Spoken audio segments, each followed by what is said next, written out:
Il me faudra leur déclarer formellement, je ne vous ai jamais connus. Évangile de Matthieu, chapitre 7 et versets 21 et 23. Et si le mot jamais se trouve dans cet avertissement, c'est qu'il a son importance. Il montre, en effet, que cet avertissement s'adresse à des personnes qui n'ont jamais vraiment cru, ou pas dans la bonne personne.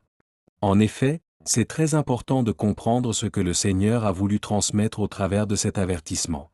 Et nous allons voir cela dans cette publication. Pourtant, le Seigneur n'a-t-il pas dit que personne ne pourra ravir de sa main ses brebis? Est-ce qu'il n'est pas dit non plus qu'il ne faut pas juger parce que le Seigneur a le pouvoir de garder son serviteur? Et que c'est lui qui crée en nous le vouloir et le faire? N'est-il pas dit non plus que ses brebis vont le suivre? Ou plus exactement, que si quelqu'un veut me servir, qu'il me suive? N'est-il pas dit encore, qu'il sera avec nous jusqu'à la fin du monde?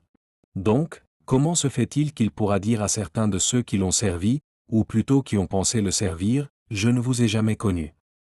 Et comme je l'ai déjà souligné, le mot « jamais » n'est pas là par hasard, il permet, en effet, de comprendre à qui s'adresse cet avertissement. Et il concerne en réalité les personnes qui n'ont jamais reconnu que Jésus est le Christ, le Fils de Dieu qui a été envoyé par Dieu son Père. Et ce sont ceux qui ne l'ont jamais accepté comme étant le Fils de Dieu, celui que le Père a fait Seigneur de tout. Il faut savoir que tous ceux qui n'auront pas reconnu que Jésus est le Fils de Dieu, et qu'il a été envoyé par le Père et aussi qu'il a fait de lui le Seigneur de toutes choses ne sont pas sur le bon fondement, la pierre de l'angle. Et je sais que certains chrétiens vont mettre des commentaires, tels que celui-ci, c'est parce que ces personnes ont fait le mal, qu'ils ont demeuré dans l'iniquité.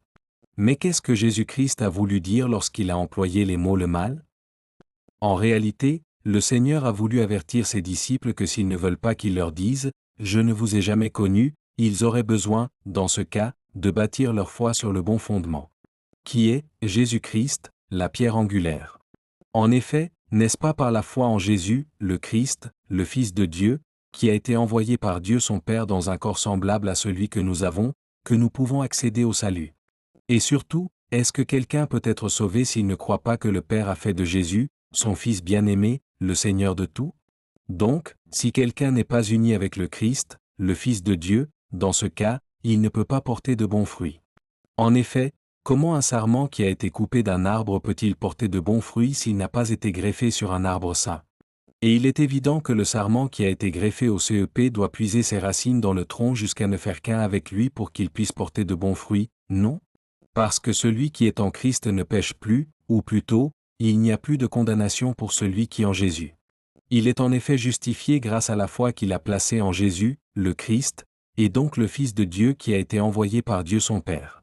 En effet, si Jésus-Christ va adresser cette phrase, c'est en réalité parce que ces personnes n'ont jamais reconnu en Jésus, le Christ, le Fils de Dieu comme Seigneur sur leur vie.